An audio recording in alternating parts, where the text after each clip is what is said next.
Okay, good afternoon. Today is the English section. Even though I know that most of you, if not all of you, actually can actually speak Cantonese. But in order to maintain our commitment, that to say someone may come in anytime, so better to avoid switching here and forward and back. So we better do it in English. All right. But in case you have any problem or whatever, please raise your hand so let me know so that we can actually stop there and then explain the more details and perhaps even in Cantonese if the floor allows me to do so. Okay. Today we are going to divide today's agenda into the 3 parts. The part 1 is actually by me, which is actually very simple. I just give you some sort of background and also I try to commit to you something that we are going to do in order, I would say, to improve our communication as well as at the end of the day, we try to improve the overall assessment process for the benefit of you and also the community. And then the second part is actually the core of today, which is going to be covered by an expert. All right? I will not claim to be an expert. I think all of you are more expertise than I do in terms of the green building assessment. So I have an expert, which again, is called Anthony Ho. Coincidentally, my son is called Anthony Ho, right? But don't get me wrong, right? I think I will be overprivileged if I have a son like you, right? So, but accidentally. So Anthony will deliver the second part, which is the core of today's talk. And then finally, of course, I think that is the main issue, I would say, of more interest to you. It is a time for you, for the floor. It is a Q&A, for you to raise whatever question you have, and then we try to answer the question. So that's why I, myself, my team members, as well as the consultant, including MK. So actually, the main consultant, that is Arab as well as Lonolu, which is represented by Anthony and also by MK.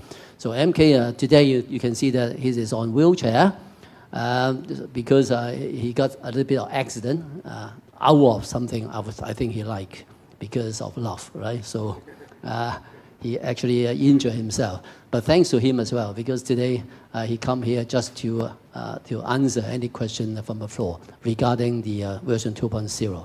Okay, now what I'm going to talk about today for my part is not so much regarding the context of the version 2.0, but rather about some sort of, I would say, reason or background, why we have to do this and that and so on. And also I also believe, I always remember what my father say as a maxim in Chinese term, 能夠了解先能夠原諒. This will say we have to have some sort of mutual understanding between us before you can, for example, forgive some sort of shortcomings we have that you experienced during the past couple of years regarding the assessment. So I try to build mutual understanding, and also I will say try to make commitment to you. Okay, let me give you a little bit background. So over the years, in particular over the past 3 years or 4 years after I assumed the office as a general manager of BIM Society, I've been trying to help the organization, so to speak, based on my experience, to actually, I would say, reform the company and also revamp the process so as to actually improve our service to you. Of course, I cannot do it, I would say, just ivory tower. What I'm doing is I always try to consult the industry, that is you, regarding what do you think about our service. So that is a background. Now, invariably, when I met some people like you, they all talk about the problem you encounter is about the consistency and also the fairness. Because as an assessor, right, we actually assess on you, and then as an applicant, you submit something for us. Now, because you are all professionals, so you consider your submission is already so good already, and everything well presented, but why all in a sudden you receive some sort of negative feedback from us? And then some of you, after dealing with project A, now you submit project B. So in project A, it appears you have no problem, you get the credits. But then on project B, you are being queried, and sometimes are being declined to have the credit that you claim. So why that kind of thing happen? Then from your perspective, you find out it is sort of inconsistent. And also some people concerned about the conflict of interest. You know that I actually was the one who invited ICAC to come over. That would say not ICAC actually march in to do the, I would say, evaluation of process. It is I actually initiate. I say, what about you come over to inspect our process and so on. So they were very happy because there's only one organization in Hong Kong having that kind of privilege to do that assessment, and afterwards, based on that result, and the applicant can enjoy the GFA concession. So ICAC like it very much. So actually, they come in, and particularly they address the conflict of interest. Because in our process, I think you know that, the assessor is also someone from the consultant or from the developers. So in other words, how can someone wearing 2 hats or 3 hats can actually maintain that kind of independence and impartiality? So that is my concern, and also I think your concern, as well as I think the concern of the government, ICAC in particular. And also the process is rather long. In fact, I conduct some sort of survey regarding how long does it take for the project from the first time when they actually did the submission until the time when actually the whole thing is completed. So according to our pledge, it took about 90 days. It should be, right? But in actual fact, because the ball is falling from one court and to another court and then to and fro, so it could take up to 200 days or even 200 more days. So to the applicants, it is quite cumbersome and quite lengthy. And also, we have sort of Q&A with you. You can see that it is one set of Q&A after another Q&A and so on. So therefore, you consider it's quite, I would say, long-windedly and also multi-stage, which is actually quite cumbersome. And also, I think, just like examination, you find that there's insufficient opportunities to actually, for you to elaborate and also to substantiate your claim. Because sometimes we give you the cue and they give the answer. But the answer, obviously, is not something that we expect to resolve our query. Under that situation, your credit could be declined. And then you try to reattempt. And some people actually always argue, what is the position we take?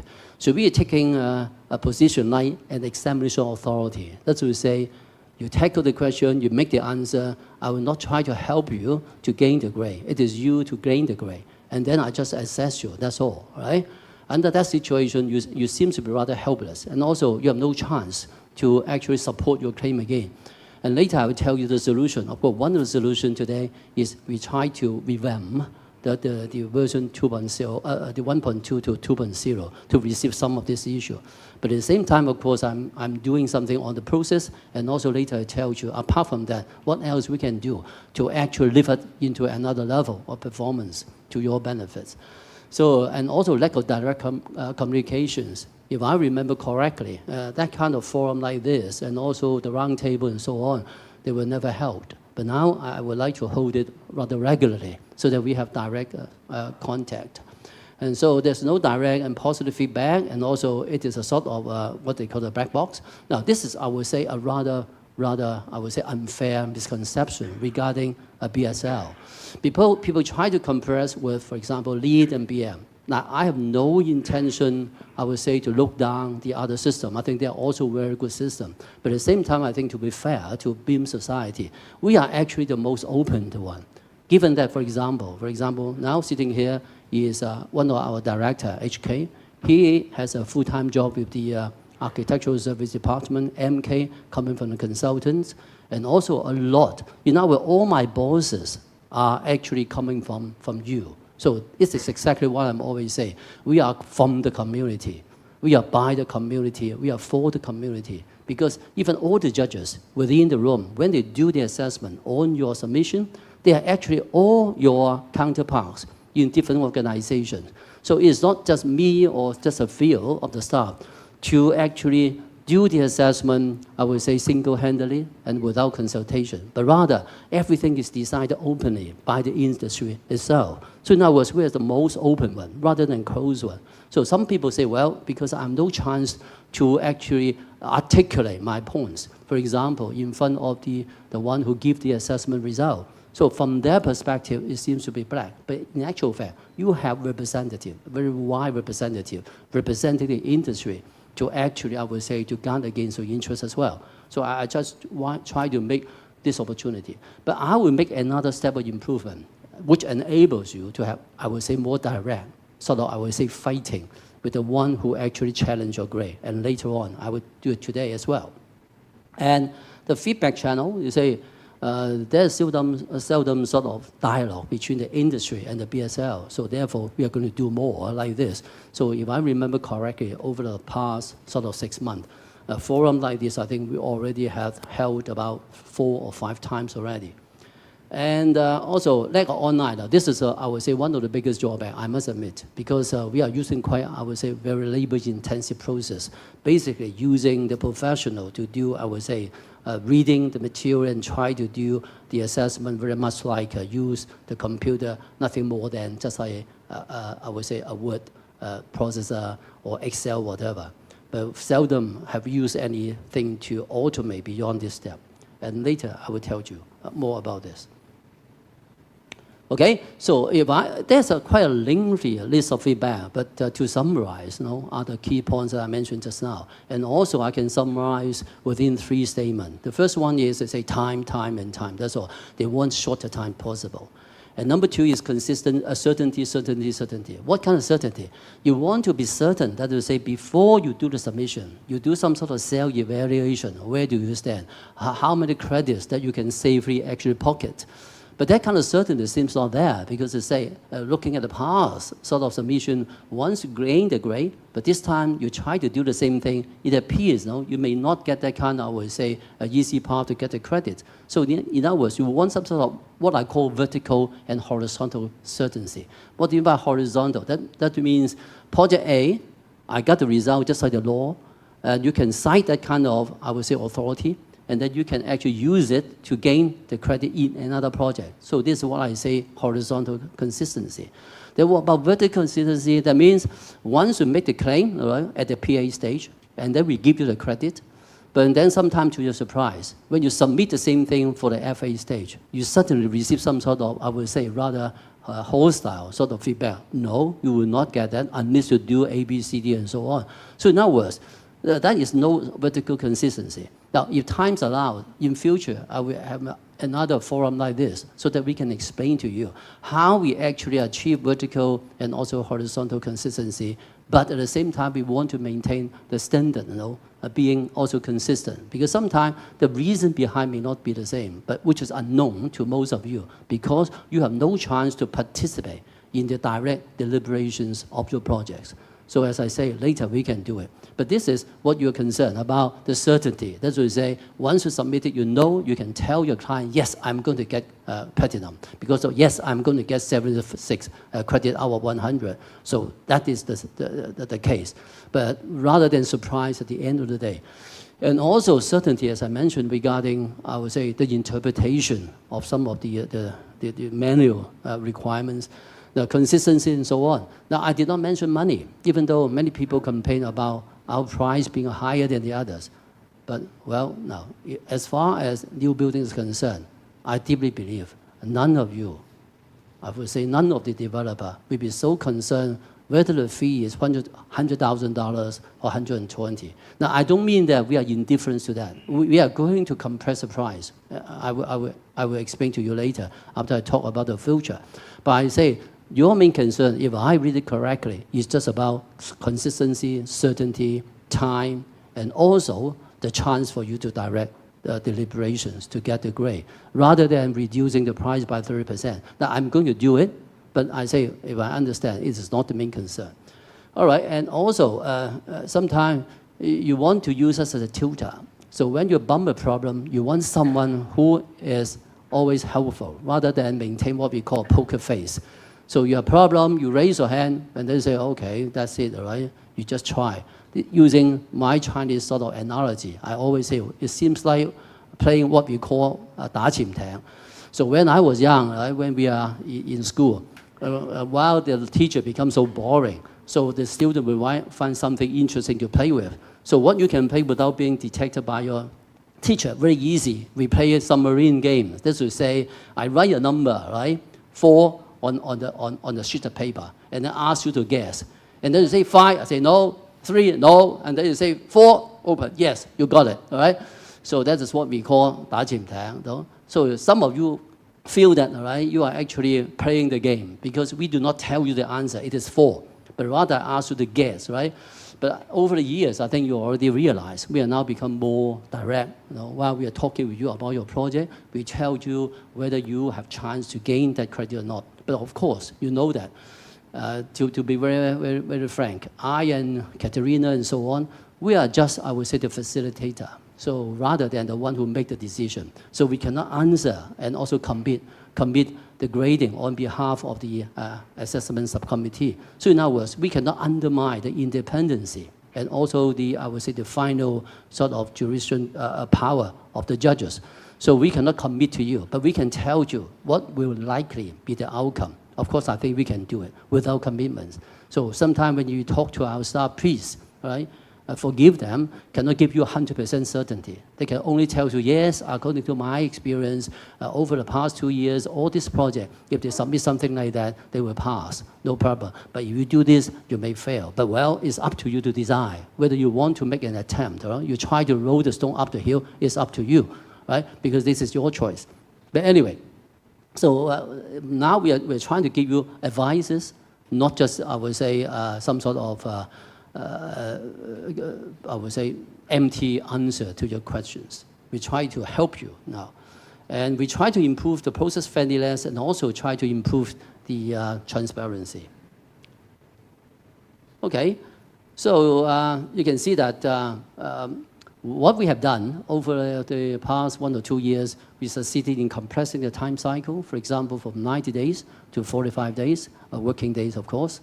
And then we also make sure we have some sort of user-friendliness in terms of time. Now I give you what I call the WUBA.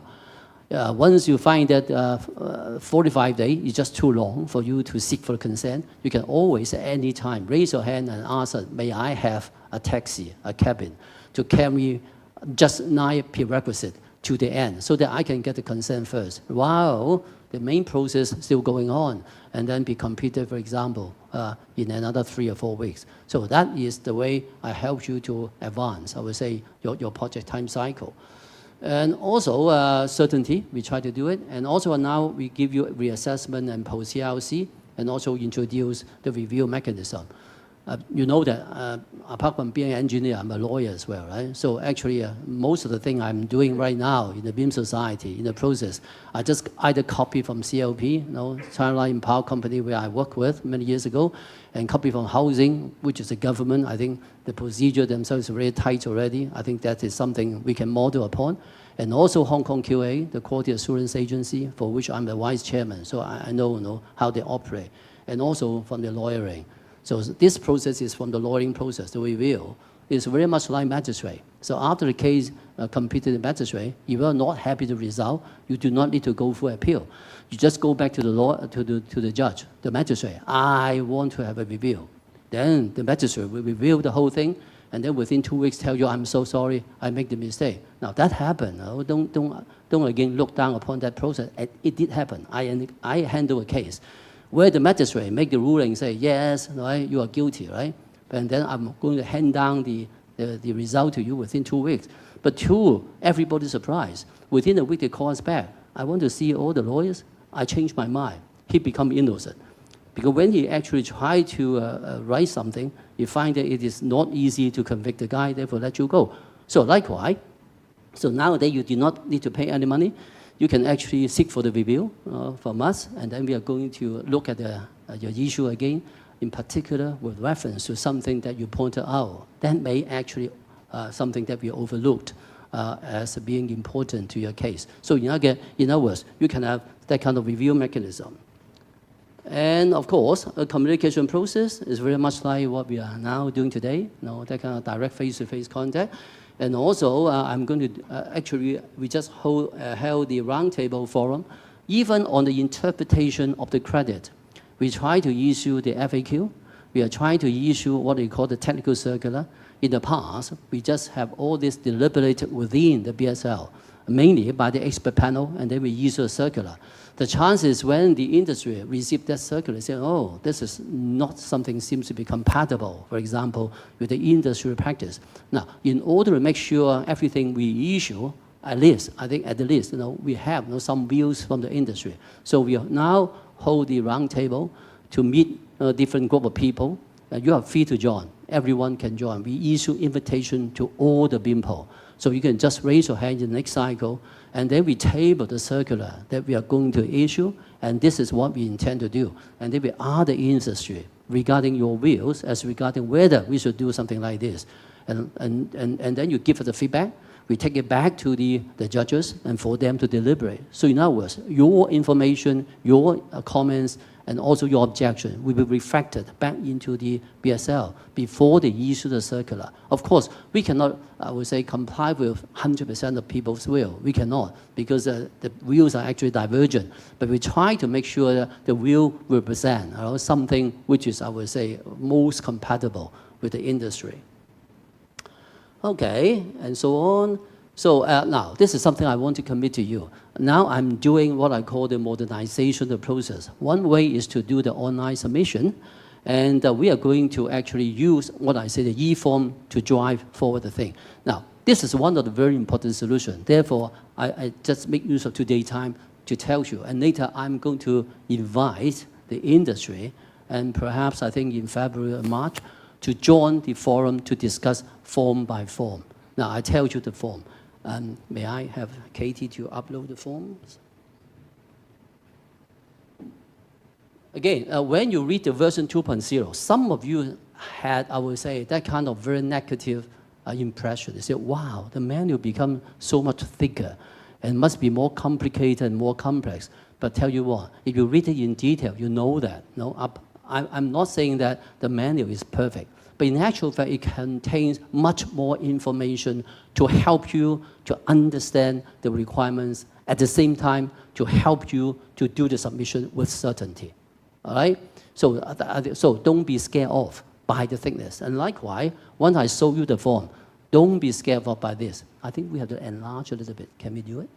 If not, I try to explain. Now, I just want to draw an analogy now. At the moment, we do have that kind of template for you to file the credit claim for each heading. But now what I'm going to do is I give you what I say the multi-layer sort of application form. It is very much like when you apply visa from the US consulate, the visa from the UK consulate and so on. They give you a form. Or you apply the job with Hong Kong government. They give you the form 314, right? GF 314. I used it once about 4 years ago, and I can still remember the number GF 314. And so they actually ask you to fill in what they required from you, and then they ask you also submit the evidence to support what you claim on the form. So if you apply for visa, for example, you have to fill in your name, right, and the purpose of going there, and so the time, and so on, what is your career, and things like those. Now, they will ask you for evidence. For example, they will ask you for your photograph, isn't it? So that becomes the attachment to it. Now, remember, our system is what we call the evidence-based assessment. It is also, I would say, it is all paid on paper assessment. So I think if we can actually improve the form, and everything will be fine. For example, for this SAP1, so we will actually, at the top, which is a summary, you can see that we have, for example, credit attempted, which is R2. R2 is actually the destination of the data field, just the data field. In future, it will either be automatically upload. Once you fill in the general information, they will go there anyway without you filling. It's just like a tax return, the e-tax. So some information will be pre-filled by the system. And then the credit anticipated is something that you try to attempt based upon your submissions. And then in the section 1A, the credit applicability, so the projects give you some sort of details, right? So moving on, please, Katie. Now you can see that. File destination, so this is the attachment. In other words, once you say, I live in Hong Kong, I say, can you produce an address proof? And then I give you an attachment. Once you click the attachment, you will upload your copy of your, for example, your bank statement, and that's it. And then you have finished the second layer, and so on. So you can see that, for example, the project is for residential use and hence the credit applicable. Again, please proceed to section B. So you proceed here. So you fill in the total area of the project, all right? All these are data destination, R3, F1, F2, and so on. So it is our destination. Later I tell the IT programmer to actually program it, according to that kind of destination, and so on and so forth. And some of these data, as I say, R3, 3.1, or whatever, some of them are actually from, say, some general section. My purpose is, once you fill the data once, you don't need to fill it twice. If the data is used in different credit, it will automatically fill in for you. You just fill in the rest. That's what you say, for each credit, you just fill in that one, and that's it. Now the beauty, I will not go through it in detail, because as I say, I'm going to consult all of you if you can participate in future forum. I would divide them, for example, according to expert area. So if this is an essay, I would say essay, and then we discuss about the essay form with you. And then we finalize the form, and then I computerize. And you can see that this is the first layer, and each attachment is the second layer. So if the attachment itself refers to another attachment, for example, you need some sort of Excel form to show the calculation, then you just attach one, and that one will generate data to the second layer, and so on. So in other words, everything will be clear. So you do not need to actually speculate what kind of information BIM society is seeking for, because all are here. Now, once you complete all this, then I promise to you, if the data and information you attach is correct, we will never come back to you to ask for additional information. So in other words, if you do it right at the first time, that's it. Pens down, finish.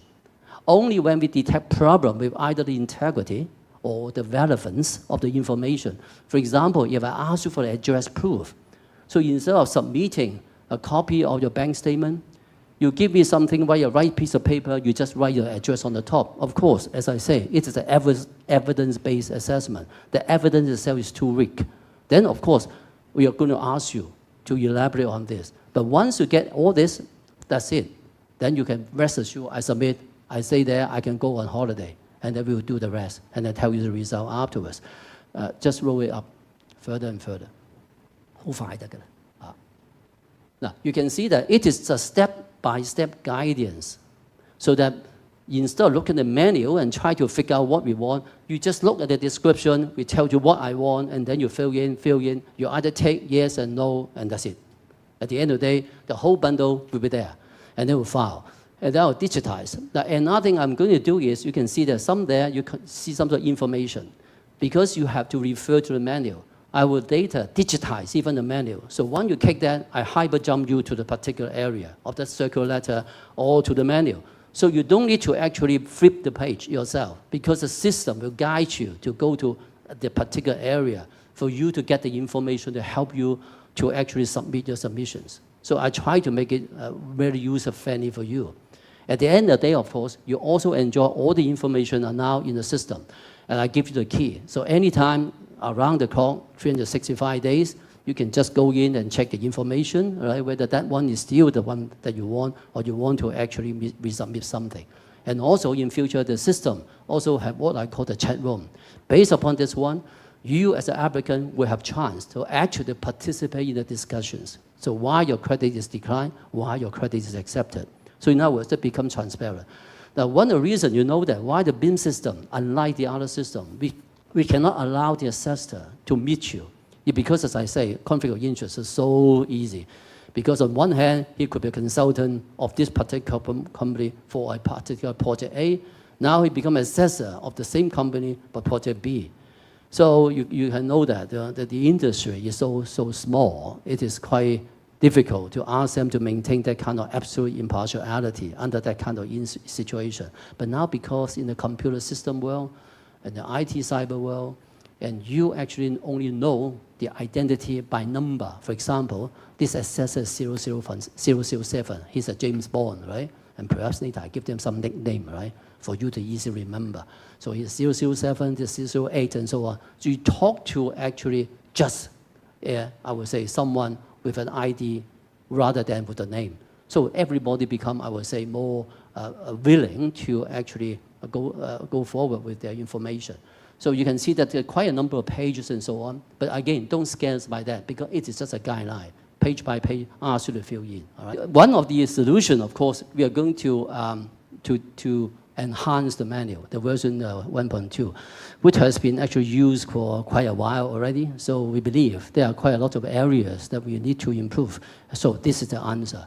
And you can see that later, when Anthony do the presentation, you can see that we make a lot of changes to address all this, including addressing the latest security requirements, also improve the clarity, and then user-friendliness, flexibility, and so on.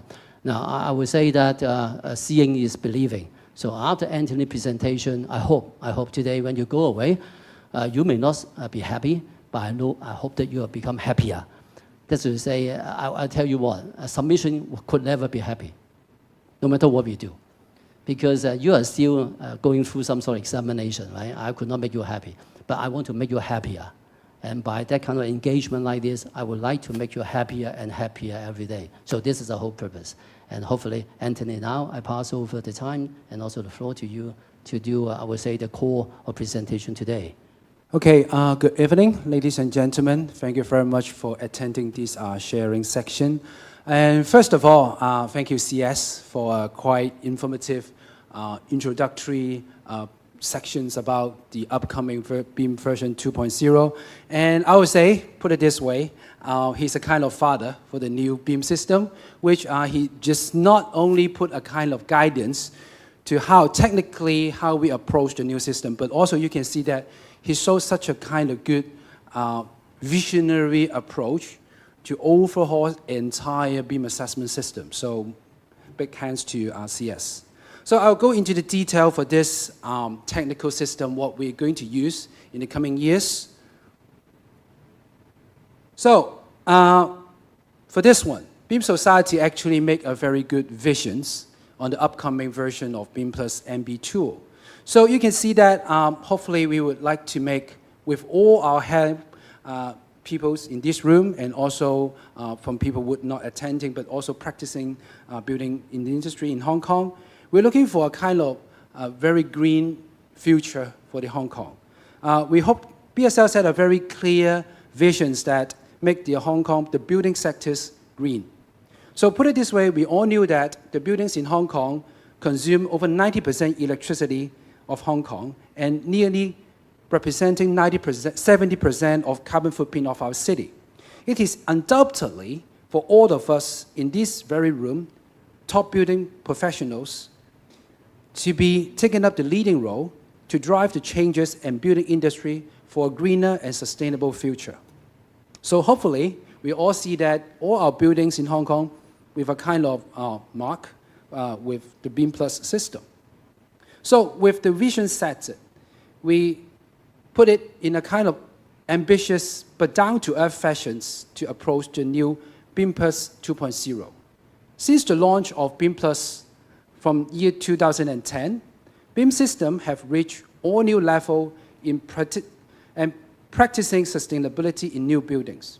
Over the years, I believe we all have experienced a lot that have mixed feelings on the system and how to practice those credits requirements. It is also understood that there are rooms to improve, like CS mentioned. We have to admit that no system nor mechanism could be perfect right at the beginning. So the system have been evolved from 1.0, 1.1, and 1.2. There are many new things that to learn and new thinkings, ideas, and technologies are also developing and that require new approaches to assess. So therefore, BSL hold a few key principles in setting the new course for the version 2.0. You can see that there are human-centric, content-specific, integrated design, and try to make real impact on the operation in future. So hopefully, the set visions and course on how the BEAM system to evolve and develop, and possibly in future, the next version, we have a very good and strong basis to work on. Since the beginning of this revision work for the BEAM Plus 2.0, we collect many views and opinions to set the course for the next version. In response to the constructive opinions, here are several key objectives we keep in mind during developing the tool.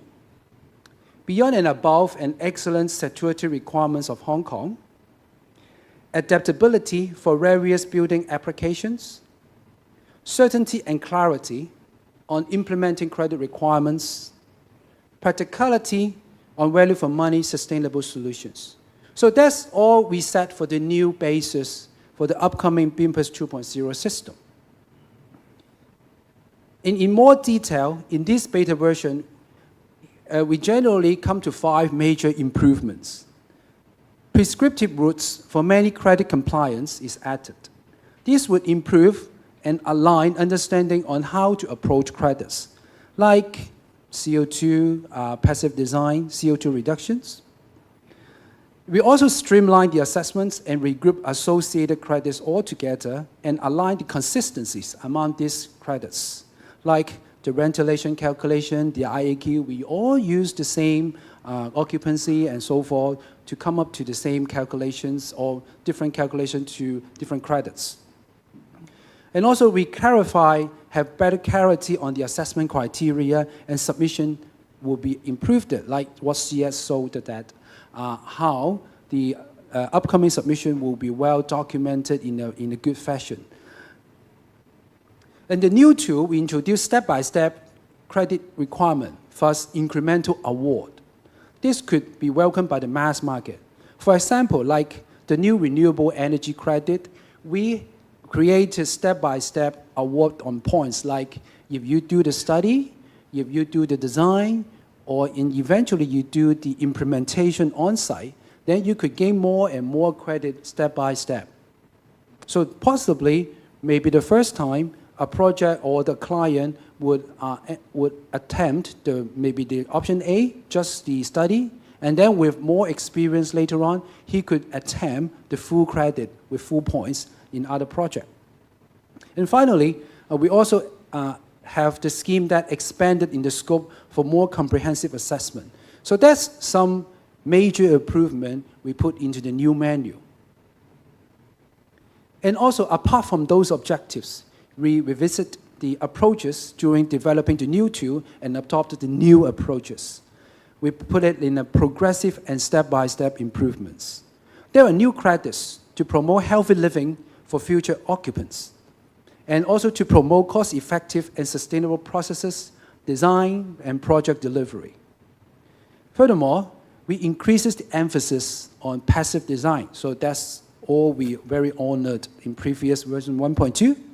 And moreover, we seek to improve on balance and emphasis on various sustainable aspects, putting some thinking on weighting factors, credit masses, and arrangements of bonuses. So here are the new categories in the new version 1.2. So I believe some of you might have a chance to take a look to the new beta menu, which should have been online since 4 p.m. today. So if you have chance, you may take a look later on this evening. So here are the new categories in new MB 2.0. We actually maintain some key categories like sites, material, energy, and water. So these are the categories we maintained it with their effective requirements in current version, and of course, with new updates. For IEQ, the category is renamed into health and well-being, as mentioned earlier on, to promote healthy living for future occupants. Furthermore, a completely new category, integrated design and construction management, is introduced to promote cost-effectiveness and sustainable process during design and project delivery, and also future maintenance. In addition, there are statutory requirements that are quoted and referenced to relevant credits with respect to category. We have some example here, like the PNAP APP 67, 156 for the OTTV and RTTV, also the wells, the water efficiency labeling systems. So these are some of the statutory standards that we pick reference here. So that would improve much on the bonding to our BIM system to the key design standards of Hong Kong industry.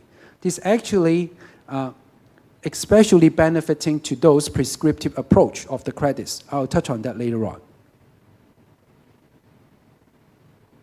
So the new menu.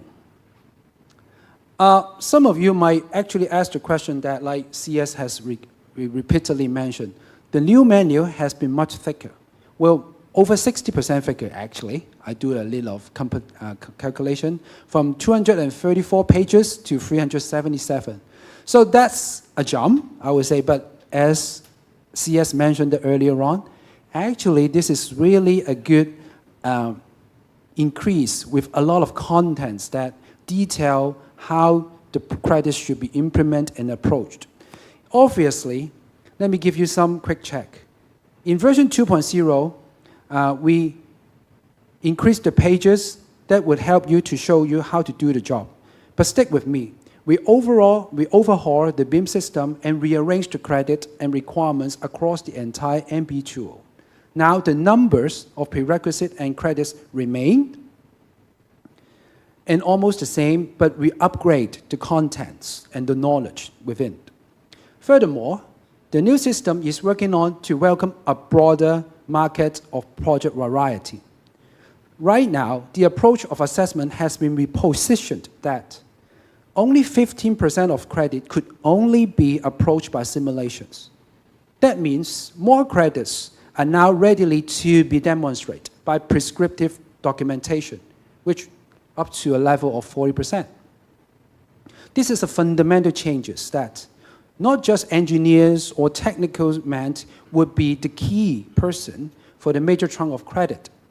But now, architects and designers could demonstrate their skills on marvelous works of impressive design and careful selections on sustainable material. And all these would be rewarded into credit points. In the category, new category, we are not just put new credits. And I will take a short introductions to the integrative design and construction management and the health and well-being. First, the IDCM, integrated design and construction management. So the new category is aimed to elevate a sustainable building projects to a new level, which entire project team would devote it to. For early design, construction, to future facility management. It is viewed that the new ruling will be capable to safeguard entire project development period as the very best sustainable fashion.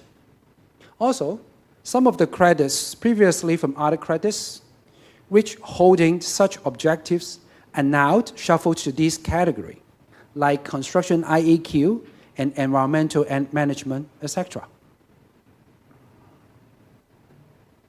And healthy and well-being.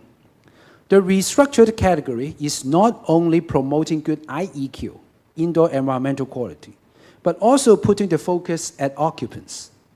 New credits are introduced for design for good living, which address the issues on healthy and active living, and also biophilic design would be promoted. In the new menu, we improve it with more content. Here is why. The credit requirements are structured highly familiar arrangement, which there are a few updates. So you can see on the left, that's version 1.2, and on your right is version 2.0.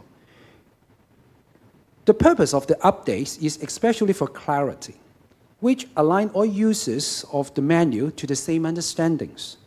We have new extent of application, new sections of submittals, new sections of remarks, which we maintain the objective, credit attainable, credit requirement, and assessment.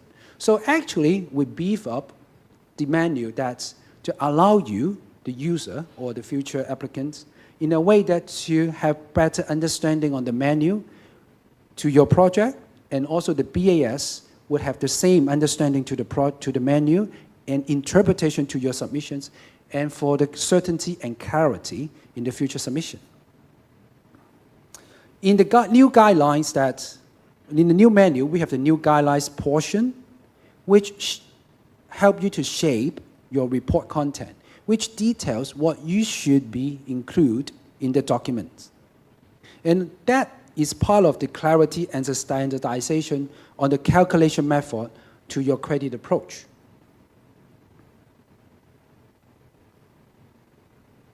Furthermore, there are new sections of guidance on the submissions. You can see that we give you the numbering, like what you're going to use in the Excel template, with respect to the documentation and labeling, and what should be included, covered in the document, and by which state it should be submitted, PA and FA. So that's a kind of new guidance sections which take a lot of spaces in our menu and give you a very good guidance on your future submission. And also, we include more tips at the end of each credits to make a good referencing with the credits within the BEAM system and also some of the standard in the industry. So I'll zoom in a bit to the credit submitter checklist. I put it the SS2, the neighborhood amenity, as a kind of sample here. So this new submittal templates to each credit and listing what is needed, especially for the submission in the PA and the FA.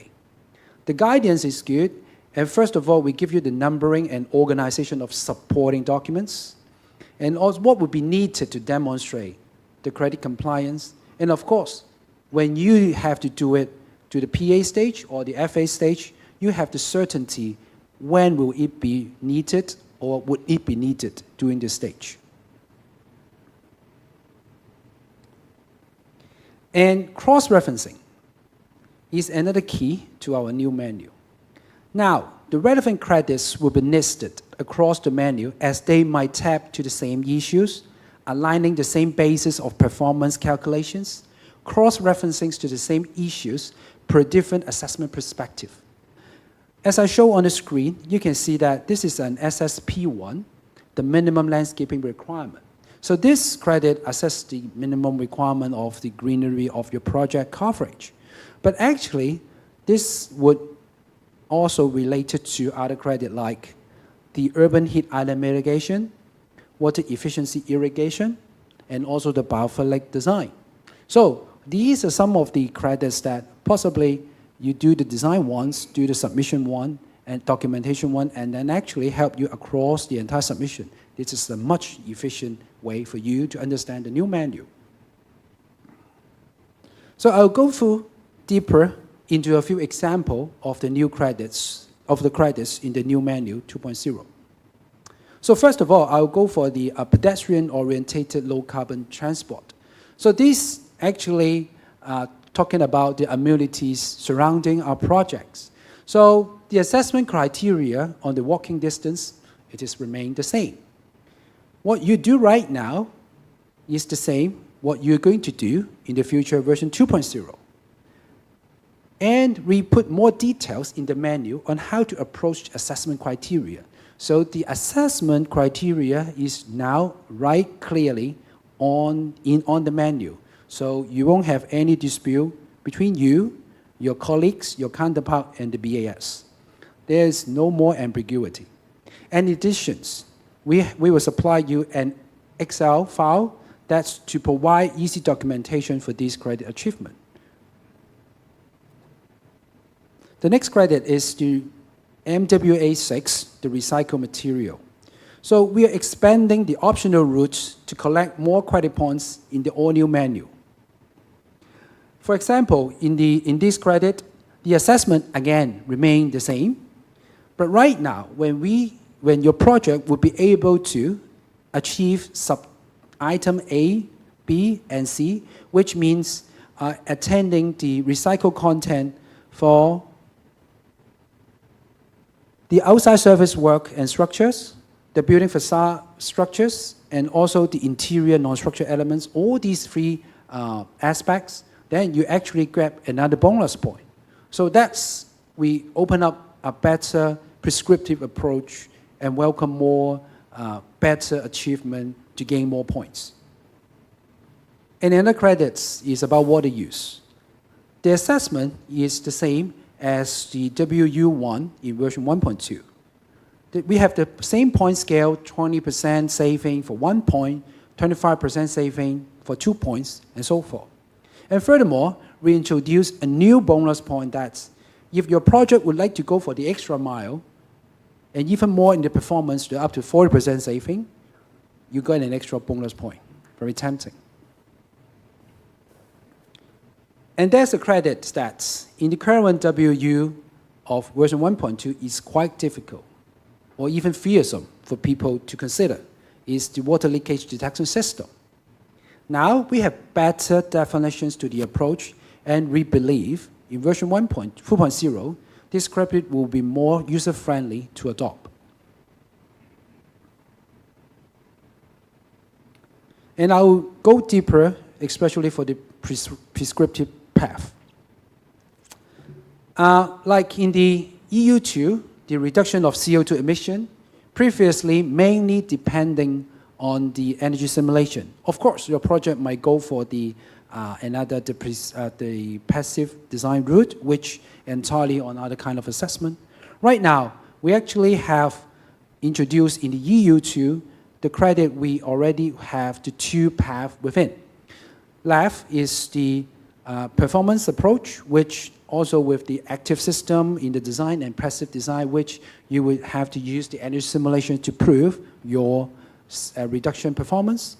But on the prescriptive approach, we detail certain passive design requirements, and so for that you could, without taking the work with the simulations, you're already able to entitle certain numbers of credits. Like here, on the option 1, when you do 4 listed strategies, you already be able to gain 3 credits. The strategy like optimizing the spatial planning, external overhang, fixed or movable, at least 500 millimeters, vegetated building envelope, cross ventilation provision, daylighting provision. So any 4 of these strategies, you gain 3 points. But of course, if you want to have the familiar roots of energy modeling, you can attain up to 6 points on high performance and innovative design, on architectural design, passive solutions, active systems, and control strategy, and so forth. And of course, when your projects are designing the external field, for example, not necessarily to be up to 500 millimeters, but when you be able to prove that that's an optimal design to your project, be able to contribute certain saving and in a way of passive design and in the simulation, then you actually be able to turn it into points. And EU6, the previously EU7, the same credit, same approach on the air conditioning unit. So we actually are addressing that on the same achievement. And now on, we clearly make it into A and B routes that if you do a prescriptive approach and also simulations, you'll be able to gain a point. And another changes, we are going to have a single ruler approach. So let me tell you more about that. In previous version of Beam Plus system, we have the area weighting, which is quite a unique system in our project. In the current system, credit performance are factorized by space area or functionalities. According to the achievement, to respective spaces, the credit outcome would be calculated as area rated in contributions to scoring points to the credit. By the design of the scoring mechanisms, this is a system which addresses the complexity of buildings with multiple functional uses. However, in practices, when there would be change in the building design, especially in related to the area portions, there comes difficulties to have a quick response to the implications of performance. So sometimes, like when you're practicing the Beam Plus for your project, when a client is changing certain functionality, you may need to go back to the calculators before you be able to get a response to your client in the meeting. So that's a bit troublesome. But in the future, the Beam 2.0 system, in view of this, we're moving towards in a kind of quantitative assessment on the performance. For example, the energy modeling. There are opinions that we collect to simplify the assessment as much as possible. So we're going to use a single and standardized rulers to measure the performance. So with the energy modeling, it will become easier to respond on the design changes, allow the project team, assessors, and technical committees to adopt one single approach without hustle. So when your projects, how you designed it, you put input into the simulations, and then you find the result directly. And of course, that would affect other credits you can pop up in your mind, like the ventilation calculations. So in the current system, there are gray areas about this. But in dovetailing the EB 2.0, possibly you remember, the MB 2.0 say adopt a much reasonable destinations approach of it. We will use the normally occupied spaces, not normally occupied spaces, unoccupied spaces. So that will be much easier for your new projects in the MB 2.0, and later on, you will translate it into future EB 2.0. This should give you a big improvement and more aligned understanding between the systems. So there are more improvements on the constructions related credits. I'll give you one example here. It's the IDCM7 measures to reduce site emissions. Possibly you will remember in the version 1.0, in the essay, there are several credits related to the site inertials during the constructions.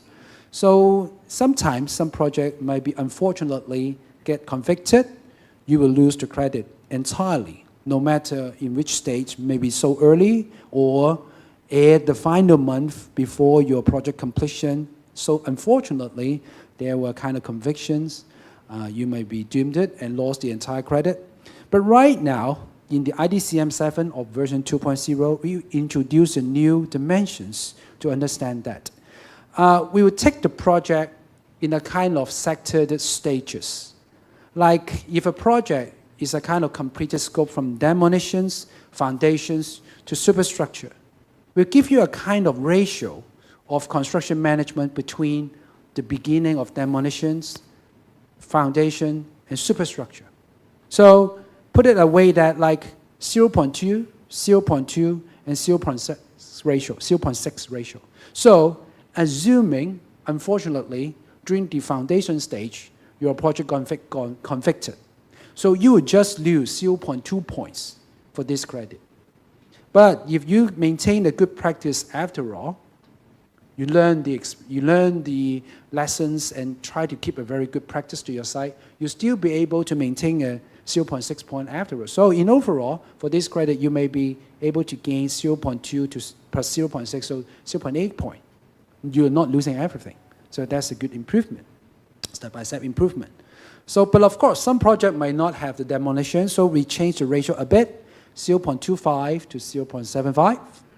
And if your project would only be involving superstructure, because some other works might not be handled by you, and some of the conviction might not be entitled to you, but entitled to the project.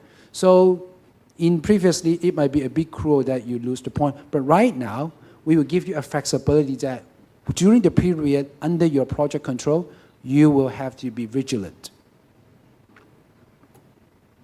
So, one more thing that about the new version 2.0 is about the flexibility in scoring. So we maintained the same marking scheme as what we used to, 75% for platinum, 65% for gold, 55% for silver, and so forth. That's for the version 1.2 and also the upcoming 2.0. But in theory, a good project and all-rounders should achieve 75% on all categories to secure platinum. Well, we know that that's a textbook case. And if all the categories perform well and score all the points over the threshold, that should be great. But sometimes, some of the project might be remote. There might be lack of neighborhood support, lack of connectivity. We might lose some points on the essays. Well, actually, like some of the government project, especially in a kind of infrastructure purposes, that project, even though we would like to try to achieve on the good performance later on in the design, in the material selection, we won't be able to attain a good credit due to some of the key categories. So right now, apart from just a textbook case, we introduce a flexibility. So in real case, green building project was subject to various conditions and circumstances. Performance of the category would vary, higher is better, and some might be lower. For instance, certainly less privileged conditions will cause your projects on rating, especially in 1.2, the key category. could cast a spell. In view of this, the version 2.0 now allows flexibility amongst the category achievement. Like I show on the screen, achieving like 20% the threshold, the project would have, this is the minimum requirement, which could be subject to change after the beta version. But it's the sense that we are not asking all the category nor the key category to change the high threshold up there, but at a kind of minimum threshold, and allow the flexibility that if some of the category could be make up the performance to some of less privileged category, then we'd be able to commit again the overall rating for a project and maintain a good performance of sustainability and achieve platinum. So that's the new flexibility. We introduced it for the version 2.0. So, in conclusions, version 2.0 is a completely new overhaul tool. And the upgrades yet remaining high and tight quality of the BIM system. And also, we welcome broader market or project variety. And also, we drive forward the development of the system with respective industry standards and best practices. Also, we provide extensive support on relevant information, clarity on assessment basis, approaches, and documentation. And also, we give more flexibility on the approaches, and we introduce prescriptive route, performance modelings, flexible on the scoring distribution, and so forth.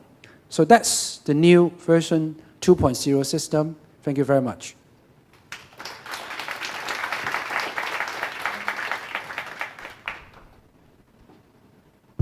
Thank you, Anthony. This is the Q&A part. Is there any question? I would like to elaborate one more point. Now, over years, some of you are actually concerned about, say, what mentioned by Anthony just now regarding quite extensive use, quote unquote, of the performance-based simulation and so on. And some professionals say it could cost them a lot of money, and also the result could be a sort of uncertain. So what mentioned by Anthony, I want to emphasize. Now, under the new system, we always try to give you two limbs, two options, with very much high fire surface. So if you can satisfy the prescriptive arrangement, prescriptive requirements already, and that's it. You know for sure, no, I'm doing this and that, I got the credit, done, right?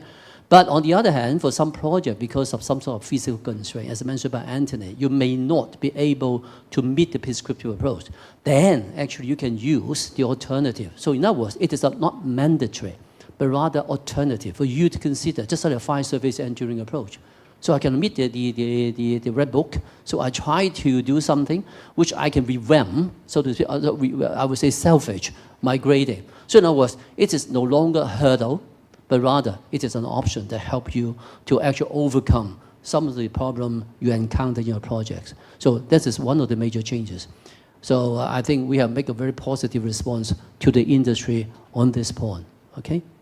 Yes, and what else? The floor is now yours. Any questions, any concern? Or are we actually answer, I would say, address all your concerns so you are so happy? So you have, yeah, please. Oh, thanks. I've seen you incorporate a lot of our comments from the Institute. So, because you are my boss, he's a director. Thanks very much, anyway. Then I don't know whether I come late, so I'm not sure whether you have talked about the pilot projects. Yes, so we haven't talked about the pilot projects. You haven't missed anything. You want me to mention okay. about that? Yes. So because my institute also, someone asked me about what's happening with the pilot projects. So could you share a bit with us? Yes, let me tell you something about January regarding the pilot.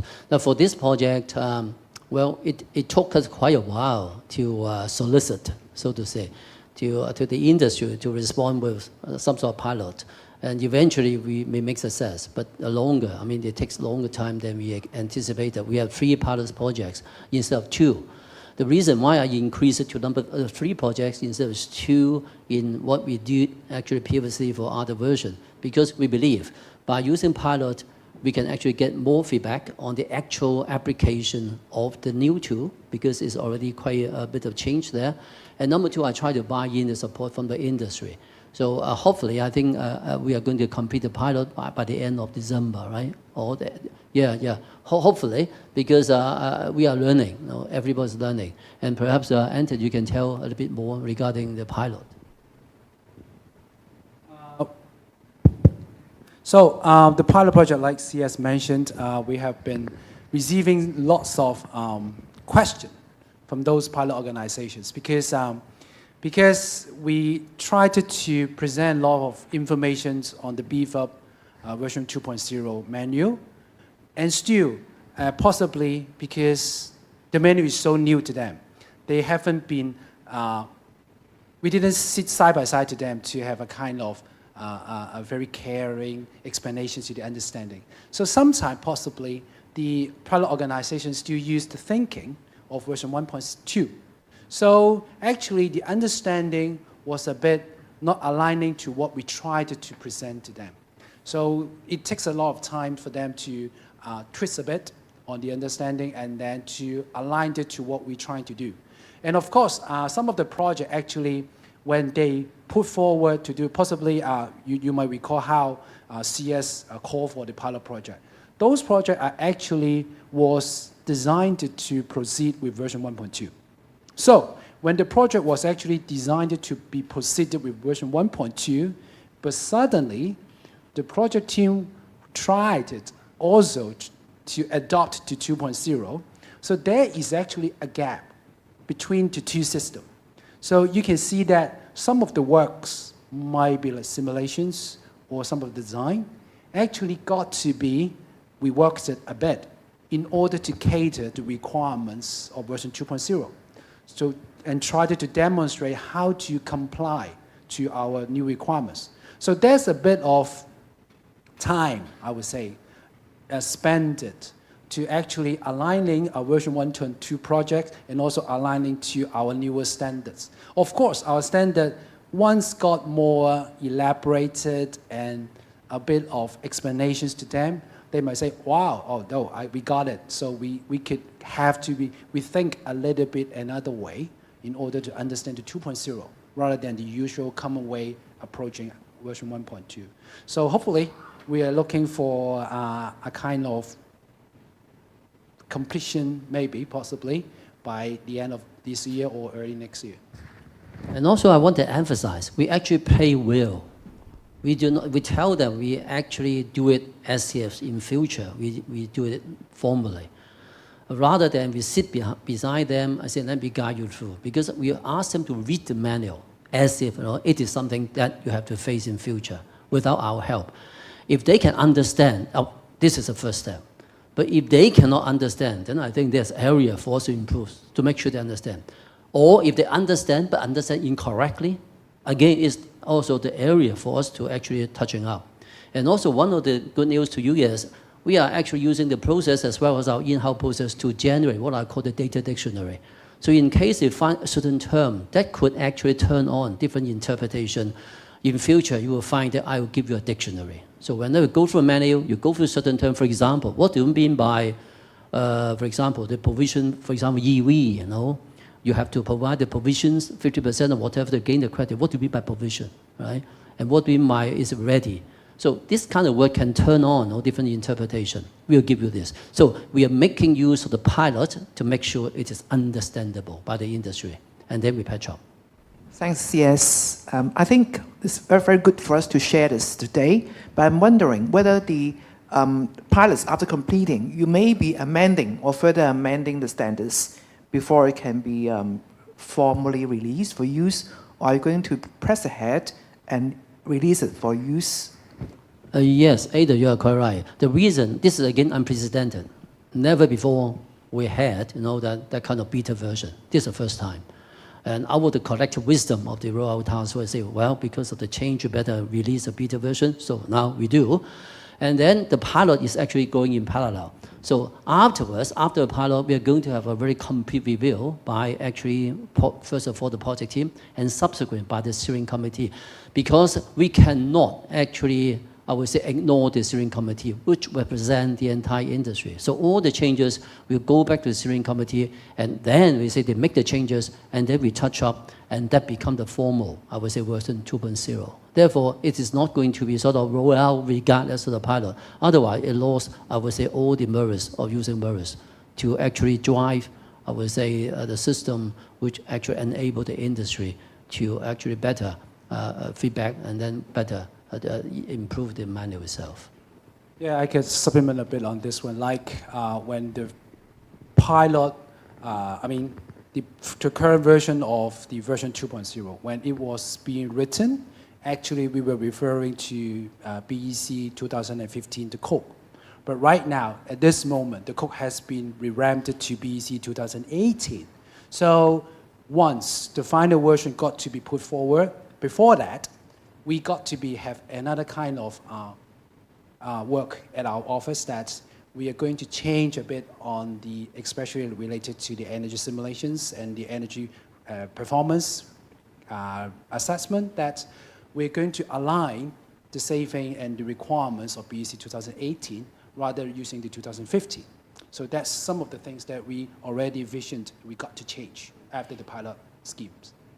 Oh, yes, I think Antony brings us a very important point. Some of you, when you read the manual, say, wow, the manual seems to be outdated. That's true, because we cannot move in parallel with all the changes now. And you have to wait forever. So we actually released the beta version, so you see that. And knowingly, for example, I mentioned by Antony, the BEC is not being reflected. That is true. Again, you can, of course, feedback. I tell you what, in the previous release, right, when we engage the stakeholder engagement, actually received about 1,000 feedback. And we actually went through each one of them one by one to see how much and how far we can actually take that kind of feedback or comments on board and then reflect in the manual. So now it's quite a lengthy process, as I say, but it's worth the effort because, as I say, the manual is yours. Very important. So make sure you feel comfortable. Yeah. Colin, anything you want to add? Yes, I can see that Colin wants to actually address the audience. I think for the old version, a lot of comment is that a lot of information asked in the provisional assessment, which is the design is still immature. So we have, as a BIMPO or we have to provide some information, or we have to provide second set of drawings for you because it's too advanced. Sometimes it just doing some sort of wasting their effort to do a lot of works. So have this version fine-tuned that all those required information need to be submitted in the provisional assessment? The answer is yes, we do. But as I say, we may overlook, and also that could be an area we mistaken on the maturity. This is what I call the information maturity. We always try to ask you information which is actually either available at that point in time or something you can commit that you're going to do it at the final stage. That's what I say, right? The PA is what we say as desire and also as decide or as designed. So in other words, once you do this, that's it. And therefore, you can see that in the manual, when you go back, we have a table regarding the submittal. You can see that the information we asked for, you can see the tick under the PA. And under the PA, you can find a fewer ticks than under the FA. So FA are more ticks. But if you find that we now take it in the wrong position, you say, well, even at the PA stage, that information is not available. Okay, I think we can change the table and we can change the requirements. So for example, instead of asking you to produce a drawing, you can show that you can actually achieve that kind of result. You can give us some sort of, I would say, undertaking, all right, or commitment, or design brief, or whatever, which serve the purpose. They're telling us that, yes, you understand the credit requirements, and you are going to deliver in the FA stage. I think that's good enough. So we understand, because at the first time when I joined this organization, I attended the first TRC meeting, I sit there, some people actually asking for the pump curve, I said, well, under that situation, how could they have the pump curve?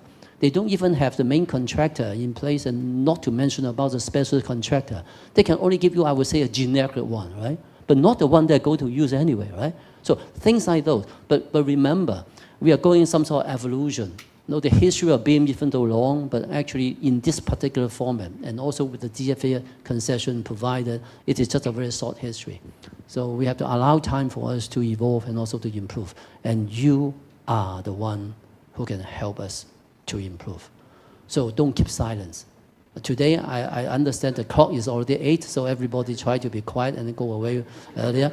But when you go home, it's time for you to regurgitate, right? And say what you pick up from here, and then try to tell us whether, as mentioned by coding quite correctly, so what kind of information is available or not available, and what is alternative. Now, the best way to do is not just to say this is not right, but please tell us this is not right, but you should do this.